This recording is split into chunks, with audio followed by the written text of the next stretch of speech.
Hey, this is Sreehari from Mr. Phone, and today I have the all-new Samsung Galaxy M30s in my hands. And in this video, since you've already seen the unboxing, we're going to take a quick look at the phone and I'll tell you all about my initial experience with the brand new M30s. So without any further ado, let's jump into the video.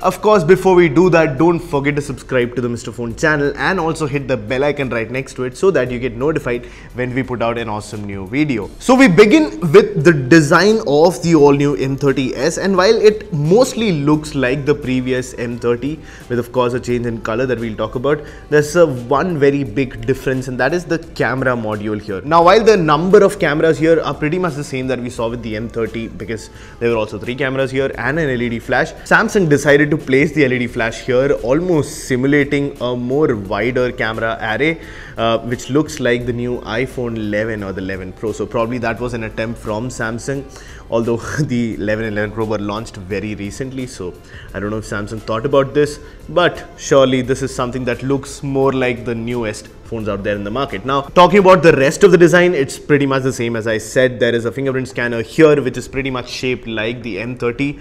It's a plastic body completely. It's non-removable back, because now there are phones with removable backs as well, like the old times. Although this color is not something that I like a lot, there is a white color on this phone, and I think I'm gonna love that one.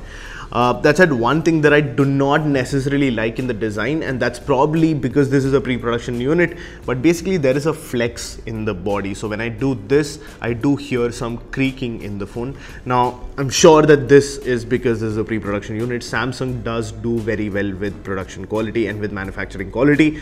That's something I experienced with my M30s. Apart from that, you get the usual stuff, the USB Type-C port, which is there in the M30, the headphone jack, which is there in the M30, and a single speaker grill, again, which was there in the M30. So from design, let's move on to the next thing, which is the display, and this time with the M30. Now, just like the back and the body, the front also, just like the Samsung Galaxy M30, we have a Super AMOLED display from Samsung. Now, Samsung, of course, makes the best smartphone displays in town. They also arguably make some of the best displays in TVs. But with smartphones, Samsung is right there at the top. And we have an AMOLED display on the M30s. Now, with the M30s, you have the U-shaped notch, which is again something that Samsung introduced in the M series. So nothing different here. It did come with a natural profile on, which is why in the beginning I did not really like the colors on the display, the white point, but now I think after changing the profile it looks much better. And then there is dark mode that absolutely looks gorgeous on that AMOLED display. Also, it saves a ton of battery life. Now, the phone does not come with a pre-applied screen protector, which is something which is a standard at this price in most phones. So I hope Samsung does that with future phones, because this is really a pain point when people buy a new phone. If they now at this point do not have a screen guard applied, then that is certainly a small con. Now, this display does support widewide L1. This is something Samsung made sure with the previous M series phones as well. No matter what price they came at, it supports widewide L1 out of the box, which means you can watch HD content on streaming platforms like Netflix and Prime Video, so you do not have to worry about that. Also, I actually did a lot of my watching content on this. I was actually on a 2-day trip where I was traveling a lot, and I had this phone with me. This was my primary phone at that time, and I watched a lot of videos. I watched a lot of Netflix. I played a few games. So I did a lot of things with this display, and for one thing, I did enjoy it completely. I do wish that the brightness was slightly higher, but apart from that, I think the display is absolutely phenomenal. And you also get an always on display, which is extremely customizable, something that a lot of other brands have taken almost directly from Samsung. But you have always on display, and you can customize the colors, the way that always on display looks. And if you do not like the always on displays that are already on the phone, which I don't know why you wouldn't, you can actually go to the Samsung theme store and download from the plethora of options that they provide. Now we come to software, and Samsung's M30s, just like every other Samsung phone that has been updated to Android Pie, runs One UI. Samsung's One UI is a major overhaul over the previous skins that we had, like Grace UX, Experience UX. There was TouchWiz, there was a TouchWiz phase at a time. This One UI is new and improved and better in almost every way. Don't get me wrong, it's still not the best one out there, but it's a major step forward and a step in the right direction, I believe. You get a premium look with One UI, and that is a factual thing because this is the same software that runs inside Samsung's Note and S series flagships, which means you're getting a flagship software experience for a price that's not very flagship grade, I guess. You get a theme engine, you get a non-Chinese looking ROM, which is something which is very difficult to find these days. You have, as I said, the always on display earlier. You have a new and improved camera app, again a premium camera app experience with the M30s, and you get all of this at a price that's not very premium. So I think with One UI you cannot really go wrong, and Samsung's M30s provides some of the most premium Android experience. Now we move to performance, and the Samsung M30s, just like the Samsung A50s, which was launched just a few days ago, comes with an Exynos 9611. So this time we have the same processor in the A50s and the M30s. Now with that Exynos 9611, you also get 4 or 6 gigs of RAM and 64 or 128 GB storage, depending on which version you choose. Now the performance that I had with the M30s was quite nice. Now I don't play a lot of games, and as I told you, I was on travel the last 2 days, so the most work that I did was mostly camera work. So I took a lot of pictures with the phone, or I was watching movies or doing other official work, which means a lot of email, Google Keep, things like that.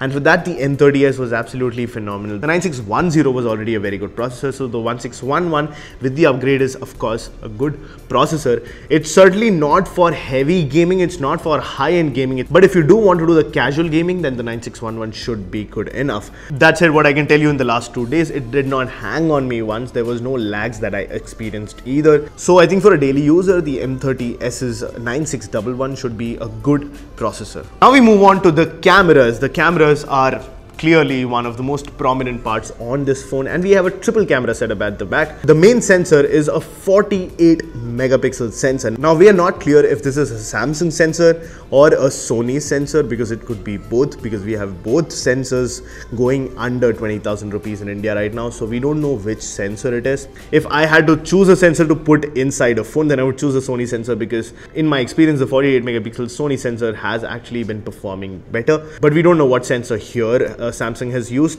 Apart from that 48 megapixel sensor, you have a wide angle sensor and a depth sensor for all those portraits.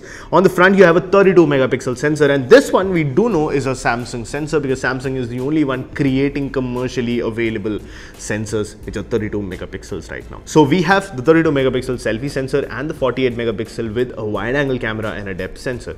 And here are pictures that I took. So I went out, and since I did go out, I took a lot of pictures with this phone. So please make sure that you take a look at all of these pictures. I will not be able to give you my complete analysis of those pictures, which we'll probably do in a camera comparison very soon. Let us know which one you want to see with the M30s. But what I can tell you is that the M30s is a fast shooter. In my time, I clicked a ton of videos and pictures with it, and my experience was pretty nice. The pictures that come out have good color. The dynamic range is actually pretty nice, so I don't have problem with any of it. Even with low light, although the wide angle camera in low light is almost unusable because it cannot pull in a lot of light, the standard camera in low light is actually pretty damn good. So you can take a look at these pictures and let me know in the comment section what you think about them. We'll of course give you our complete analysis at a later date. Finally, we move to the battery, which again is not apparent here but is a big part of this phone, and that is because the M30s gets a big massive upgrade on the M30, with this time coming in a 6000 mAh, which means that this is one of the biggest batteries available under 20,000 if you count out the power banks available. So you have 6000 mAh battery inside the M30s, and that 6000 mAh is actually going to last you a long time. In the last few days I went more than a day with this 6000 mAh battery. For 2 days in that, I was actually awake till 3 AM in the morning. So I charged the phone at 100% at 7 AM in the morning, and after that the next day early morning 3 AM the phone was still at 10% charge, and I was constantly watching movies, watching videos, playing games, all of this. So I think the M30s's 6000 mAh battery will be one of the best features on this phone, should be one of the biggest reasons you're buying it, because you want that big battery life. But with that big battery life you also get a fast charger. So you get a 15 watt charger inside inside the box. Of course, comparing to other smartphones at this price with 20 watt charging with VOOC 3.0, 22.5 watt with Vivo's dual engine charging. So you do get higher wattages, but it's good that Samsung is giving you 15 watt charging with that 6000 mAh battery. And with that, I leave it to it. This was my hands-on review with the M30s. I had been using the phone for a few days and I wanted to share what I think about it. Let me know in the comment section if you like the M30s or not. Let me know if you like this color or any other color of the M30s that you prefer better. But with that, I leave it to it. Thank you so much for watching. This is Sreehari with the all-new Samsung Galaxy M30s from Mr. Phone, and I'll catch you in the next one.